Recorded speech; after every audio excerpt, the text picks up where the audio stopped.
What's up, y'all, and welcome back to Dad Needs to Talk. I'm your host, Robert, and today I'm gonna be touching on Volume One of That Time the Manga Editor Started a New Life in the Countryside. Now, this series was an unexpected surprise because sometimes we jump into stuff, either just by happenstance, out of curiosity, whatever.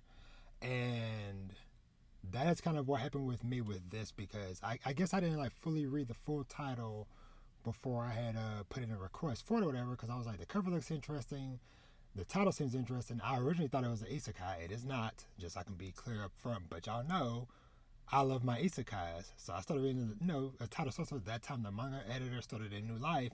I'm like, oh, okay, isekai, boom, request. But it definitely was not that, but it ended up being something so much more. So the story is written by the author Kumage, which from what I understand, I think this is his first series he's ever done, and the art is done by Hishiwo Miyazawa. Now, the series in Japan is already completed. It was a short series, only about 30 something chapters, which for what it is makes sense. Oh, and by the way, I forgot to mention this is published by Kodansha, but from what I can tell, it's not going to get a physical release, at least not yet. It's just going to be digital only. But yeah, so this series follows a 35-year-old manga editor named Yohei Sakuma, who basically he's working at a manga magazine, who after he's worked it for 13 years, one day the higher ups come in being like, hey, the magazine is shutting down in several months or whatever, and that's it. And so this story is basically kind of like a slice of life, so to speak, type of story. And it basically follows this author's journey of basically just trying to figure out what he actually wants to do in his life. Because shout out to all the adults out there, and extra shout out to all the 30 plus year olds like myself. I'm 33 right now. Like I said, this main character, he's 35. And so basically the author kind of starts to have conflicts or a internal struggle as far as like what he actually wants to do with his life, because he's like, man, I've put 13 years into this and we're getting shut down, and I don't know if I have it in me to try to move and transition to another company or to continue doing this or whatever. Basically he's feeling burnt out, and that basically leads him down a rabbit hole where he ends up renting out a plot of land out in the country. It's about 2 hours out away from where he works, and he begins growing a rice farm, in a rice paddy field. And I don't know, man, like the story of this really hit me in so many ways, because I've been in this spot before, and I'm sure a lot of us, a lot of you out there listening or watching, we've all encountered these different points in our lives where we have worked somewhere, either worked at a place or worked on a project or something, whatever, and things that are out of our control ends up leading to it coming to an end or something not going right. And then we kind of come in a crossroads of like, do I want to continue doing this, or do I want to find another passion? And of course, in the case of the MC here, he's also in a very interesting situation where not only has he put all this time into this, whatever, but he is also a newlywed. He's been married to his wife for sure, I think less than a year, and so kind of the thought of having to basically just be like, hey, I'm not really feeling this job anymore, to someone who he just married, which shout out to his wife, because she is also a professional cosplayer, which is something that I love seeing throughout this. And I'll talk about more in a second.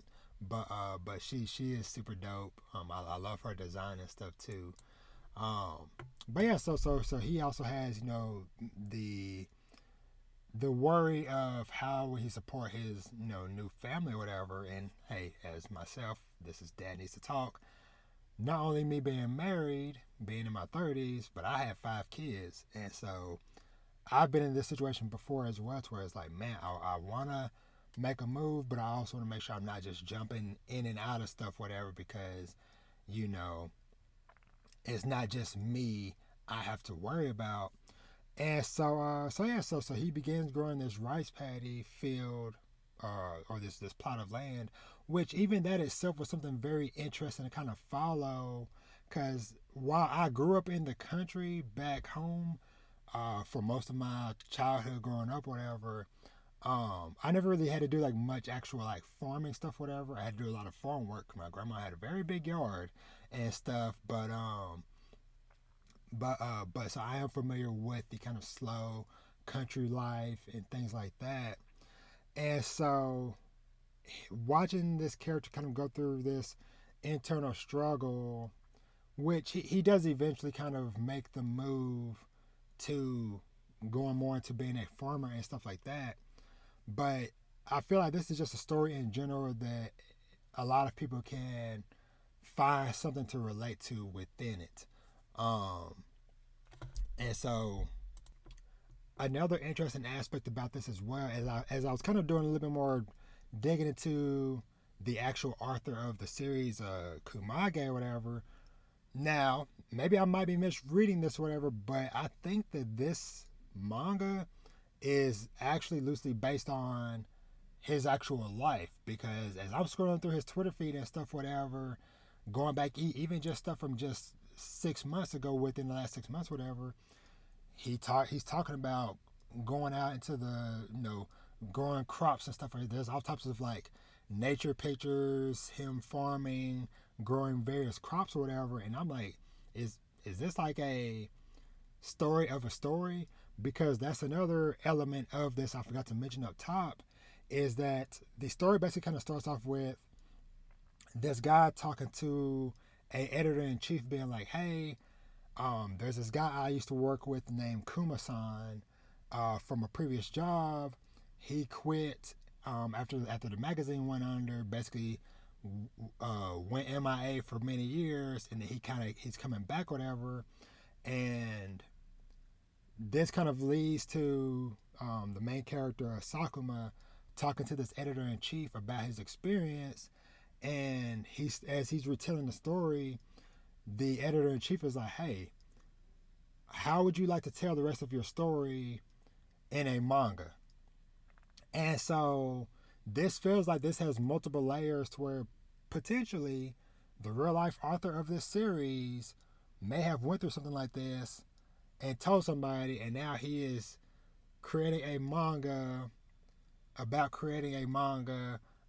a a former manga editor turned farmer coming back into manga. So it's a couple of different layers in there that I kind of like really love. But as I was kind of like just scrolling through the author's page and stuff, whatever, just like seeing these pictures, just like something hit me.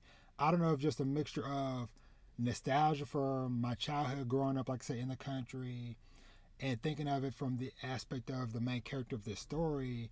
But like it really hit me in a unexpected emotional way, just seeing the pictures of nature and stuff like that. But all in all, this was a very enjoyable and heartwarming read. Just watching him go from getting hit with this harsh reality of like, oh, I'm about to lose my job, and the struggle of wanting to quit, but the pressures of not just his personal life, but pressures from his boss being like, nah, I know it's a bit of a shock, you know, the news and stuff, whatever, but you really don't want to quit. You know, we could really use you. How's about you stick around for a while?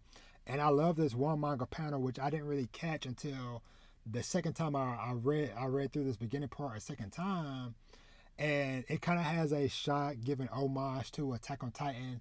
And literally, if you watch Attack on Titan, this part will sound familiar. That day, I was given a grim reminder of the terror of being dominated by a company and the shame of being held captive within these walls. And so the image shows his boss over the top of like the kind of like cubicle side, and it kind of like added like smoke in the background for effect or whatever, like the colossal titan looking over the wall in Attack on Titan. And so I love that kind of comparison and stuff. But I just enjoyed seeing the start of his journey of first going out to the rice paddy fields and putting in work, planting the seeds, and over time, having to work on it, pull out the weeds, watching the stuff grow, and then eventually gaining the courage to talk to his wife about the situation, her being supportive of it, and then them choosing to basically uproot their lives and move out and find a home in the countryside near this rice paddy farm so that they can basically just kind of start this new life. And just like I said, just seeing just that passion, that drive was something that I really needed right now.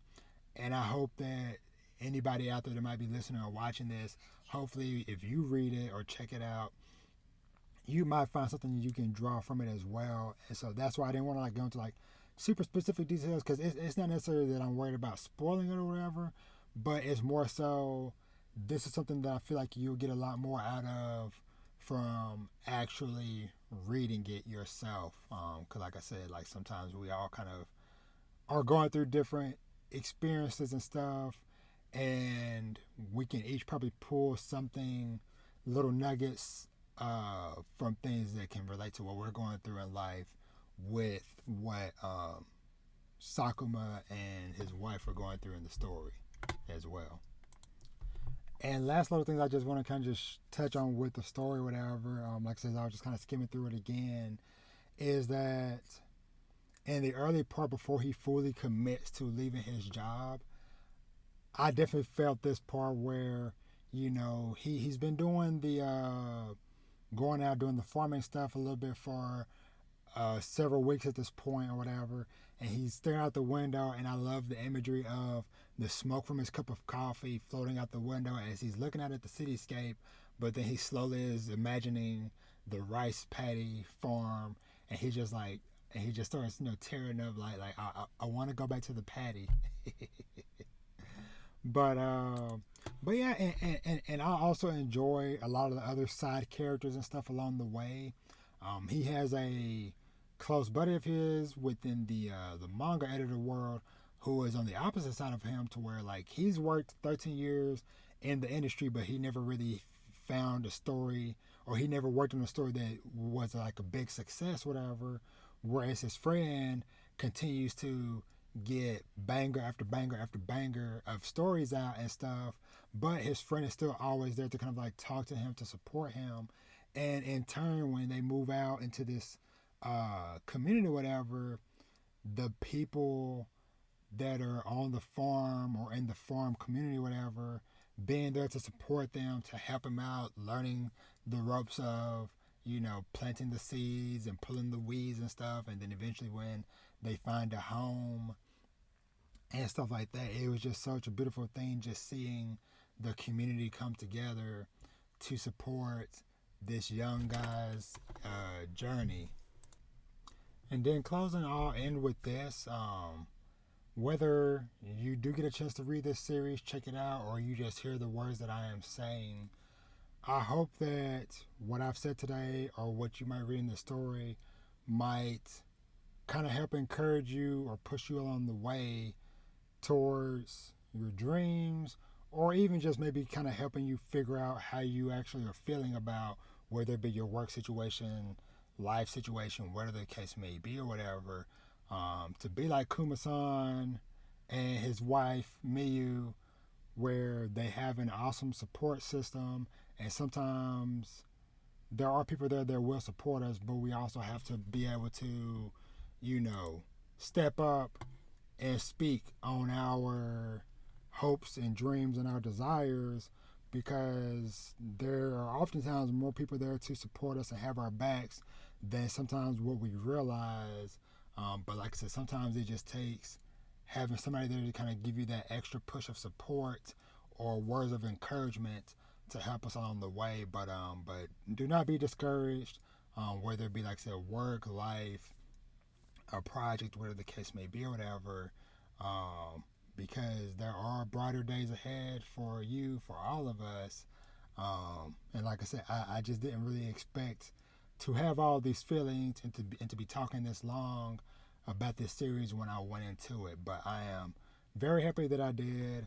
And once again, shout out to both the author and the artist, because I also really love all these different like little cover pages for the different chapters and stuff, whatever, with like the different art styles and stuff. It's like really dope, really cool.